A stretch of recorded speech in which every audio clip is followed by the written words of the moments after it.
Hello beautiful people, మీకు కూడా నాలాగే ఇలా కొండల మీదకి ఎక్కి ఇలాంటి ప్లేసులు చూడడం అంటే చాలా ఇష్టమా? నాకు మాత్రం చచ్చేంత ఇష్టం అనుకోండి ఇలాంటి ప్లేసెస్ చూడాలంటే. మరీ ఎక్కువ ధైర్యం చేసి ముందుకెళ్ళకండే, నిజంగానే పోతారు.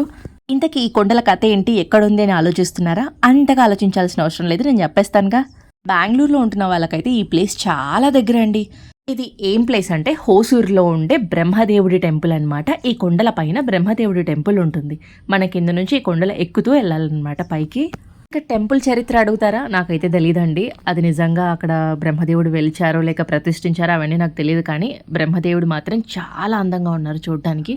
నేనైతే ఫస్ట్ టైం ఆయన టెంపుల్ చూడడం ఇదే. ఇక్కడ సరస్వతీదేవి టెంపుల్ ఏమో చూడడానికి చిన్నగానే ఉంటుంది, కానీ స్వామివారు మాత్రం అందంగా ఉన్నారు.